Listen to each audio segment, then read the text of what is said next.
Yes Masudan రావు చెప్పండి.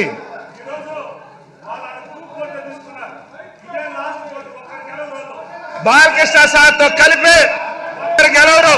Last group photo last కి cycle పోవాలి, జగనన్న రావాలి. సైకిల్ పోవాలి, జగనన్న రావాలి.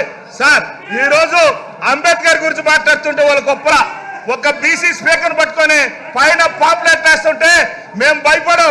అవి కూడా దేవుడి మీద పూలేసినాయి అనుకుంటాం. మీలాంటి రాక్షసులు అది మంచి రూపం అనుకుంటాం మేము.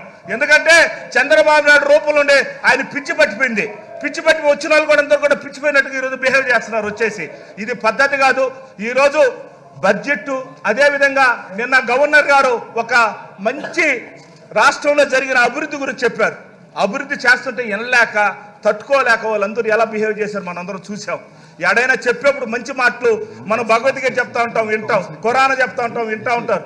అదేవిధంగా బైబిల్ చెప్తా ఉంటారు, వింటా ఉంటారు. కానీ నిన్న ఆ మూడు కలిపితే గవర్నర్ గారు ఈ రాష్ట్రానికి ఏం కోరుకున్నారో భగవంతులు కావచ్చు అన్నిట్లో అందరూ కోరుకున్నది జరిగితే అది తట్టుకోలేక చంద్రబాబు నాయుడు గారు ప్రజల్లో వెళ్ళిపోతుంది.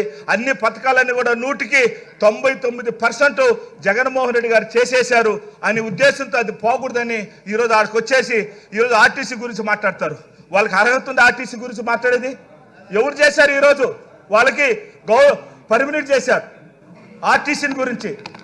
విద్యారంగం అదేవిధంగా వైద్య రంగం ఏందండి? ఈ దేశంలో ఈ ప్రపంచంలో జగన్మోహన్ సైడ్ చూస్తున్నారు. పక్క రాష్ట్రాలు మనం చూసి నేర్చుకొని పోతున్నారు. ఇలా ఉండాలి వైద్యం. నిజంగా ర్యాంకులు వస్తున్నాయి. అందులో జగన్మోహన్ రెడ్డి ఫస్ట్ క్లాస్లో పాస్ అయిపోయినాడు.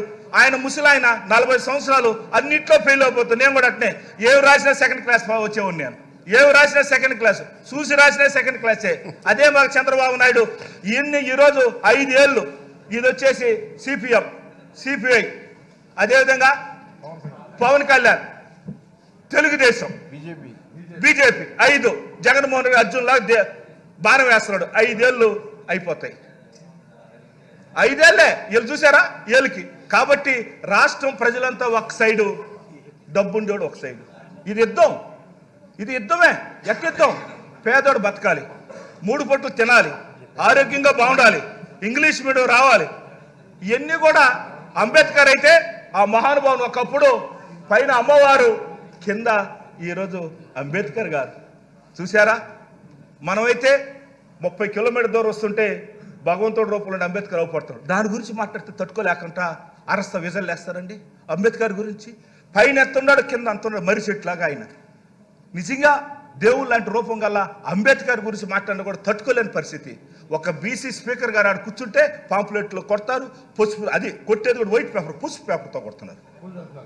అది మేము పూలుగా భావిస్తాం. మా పార్టీ జగన్మోహన్ రెడ్డి గారు ఒకటే చెప్పారు, వాళ్ళు ఎన్ని అరిసినా ఎన్ని చేసినా ప్రజలు మన సైడ్ ఉండారు, దేవుడు మన సైడ్ ఉండాడు అనే ఉద్దేశంతో ఈరోజు లాస్ట్కి చంద్రబాబు నాయుడు కుట్రలు ఎట్టుంటాయంటే ఈ రాష్ట్రంలో నిజంగా చెప్పాలంటే ఆయన్ని ఒక పెద్ద బాహుబలి పార్ట్ 1, బాహుబలి పార్ట్ 2 అట్ట మీరైతే ఒక పార్ట్లో 1 ఉంటారు అనుకుంటా. రామారావు టైంలో మీరు బాహుబలి 1 స్టోరీలో మీరు ఉంటారు, మేము వచ్చిన బాహుబలి 2 అనుకుంటా. ఇంకోటి కూడా బాహుబలి 3 అంత పెద్ద స్టోరీలు ఉన్నాయి. రాజకీయం ఎలా దాని గురించి ఒక గ్రంథం రాయొచ్చు. ఆయన కొన్ని తరాలు దాన్ని నేర్చుకోవచ్చు, ఒక పాఠ పుస్తకం పెట్టవచ్చు. జగన్మోహన్ గారు రిక్వెస్ట్ చేస్తున్నాను నేను, దయచేసి మీరు స్కూల్లో ఆయన పాఠ పుస్తకాలు పెడితే ఎలా మోసాలు చేయొచ్చు, ఎలా ఈరోజు నేర్చుకోవచ్చు, మోసాలతో రాజకీయం ఎలా చేయొచ్చు అనేది చంద్రబాబు నాయుడు గురించి కుట్ర బుక్కం అనే ఒక డైరీని పెట్టాలి. అదేవిధంగా మొన్నంతా కూడా ఎర్ర డైరీ అని చెప్తా ఉన్నారు. ఏడపోయినా నాది ఎర్ర డైరీ ఉందని. అది ఎర్ర డైరీ కాదు. ఏ ఊర్లో ఏం దొరుకుతాయి తినేదానికి పనికి వస్తుంది. ఈరోజు వాళ్ళు ఆశపడుతున్నారు. కుప్పంలో కూడా చంద్రబాబు నాయుడు గెలవలేరు, కుప్పంలో కూడా గెలవలేరు. స్పీకర్ సార్, కుప్పంలో కూడా గెలవలేరు. ఖచ్చితంగా ఈసారి జగన్మోహన్ రెడ్డి గారు ప్రజల దీవెనతో మరలా ముందుకు వస్తూ ఉన్నాడు. దయచేసి ఈరోజు మనందరం కూడా ఆ మహానుభావుడు వెనకాల అందరూ ప్రజలు ఉన్నారు, అందరూ కూడా ఉన్నారు. కాబట్టి అటువంటి నలుగురు వచ్చి బిందులు కాడ కొట్లాడినట్టుకు వచ్చేసి అరిసేసిపోయి మేమంతా ఈరోజు అలా అవాచక చవాకులు పెట్టడం మంచి పద్ధతి కాదని తెలియజేసుకుంటూ జై జగనన్న. నమస్తే స్పీకర్.